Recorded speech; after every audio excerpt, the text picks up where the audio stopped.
So my VSA story is My VSA story. My VSA story. My VSA story was. My VSA story. VSA story. So my VSA story.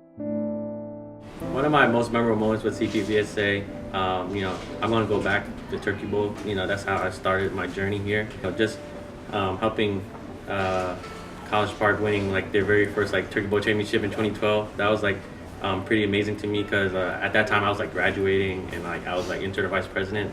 So being able to put like College Park on the map at that time, just winning our first flag football championship. When I got into College Park, the first thing I wanted to do was join VSA because I knew a whole bunch of Vietnamese people would be there. I'll meet friends. I had never grown up with a lot of Vietnamese friends. The only Vietnamese people I knew were my family. There wasn't many Vietnamese Americans or Asian Americans really where I grew up.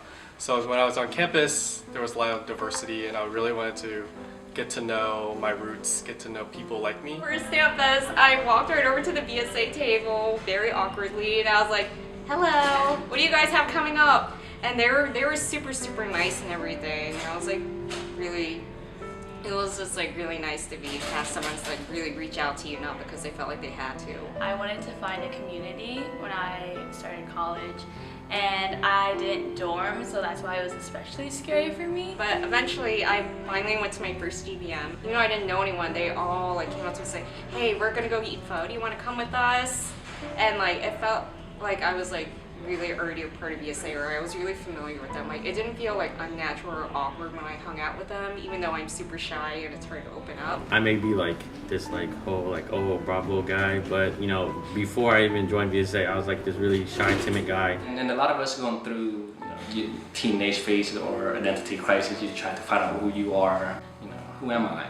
I'm a Vietnamese American, but I don't see other people that can connect to. Right? You go to our American school. And if you don't have opportunity to join VSA or connect to another group similar, you will never find it. Let it be your root or your culture. You could born here, but really you still Vietnamese at heart, right? It's that's your root. The reason that I stayed was because I felt like I was finally connecting with people. You find people that you will really connect to.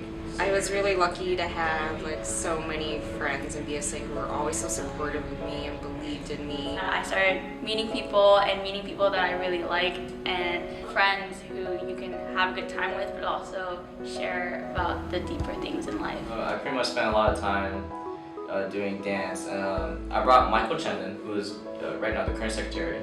I brought him into VSA, or not VSA, but just the dancing at this point, to help me out with choreo. When I was magazine director, I had to rely a lot on the previous magazine director, which is Hal. I didn't know who he was at all, and then when I finally started working with him, he's such a goofball. And I have so many just favorite memories of us laughing and critiquing each other. So my first choreos, or my first dance chair position was really doing choreo for family night. Puts a smile on my face, but it also brings back traumatizing,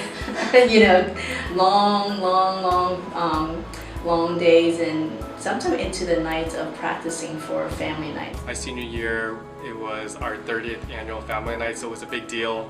The most memorable part is just getting to know everybody through the practices. All those hours that get put into those, also the times that you bond the most with your fellow VSAers. And just doing all of it. It's this crazy whirlwind of events. Back then we didn't have cell phones, so trying to find people to show up for practices was very difficult, and so we had pagers. It was a lot of hard work, but looking back I really learned a lot and I enjoyed it a lot, so I'm really glad I stuck with it. The time you spend in VSA, all the time you put into it, you do get something out of it. I'm really proud of VSA now, right? Because I do see that you guys really put in so much more work than the level of work you put in.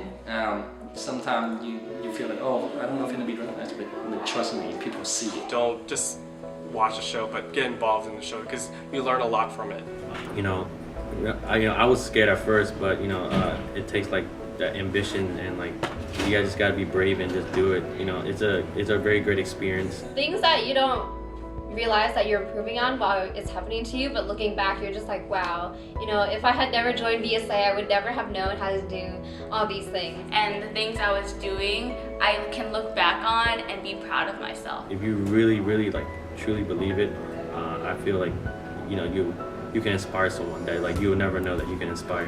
I would say without VSA, I would be lost in that sense. So I'm not saying you have to be hardcore, I'm not saying you have to be on e-board, but just letting VSA be part of your life and actually taking the time to be part of it and part of something bigger, you realize like how strong community can be. You know, there's more than just the Vietnamese community here. There's like Vietnamese communities everywhere, and we all together form like one large Vietnamese community when you think about it. I'll VSA, like, I don't know, like, I don't know, like, what kind of person I'd be. You know, I'd probably still be that shy, timid guy in 2011. Being part of VSA can really impact your life if you let it. Cherish the time that you have at the university, the friends you make, the time that you spend. If I look back, it was like the reason why I joined VSA is because the friendship, the culture you learn, and just the legacy that we are continuing to pass on, which is also that now that it's the 40th year.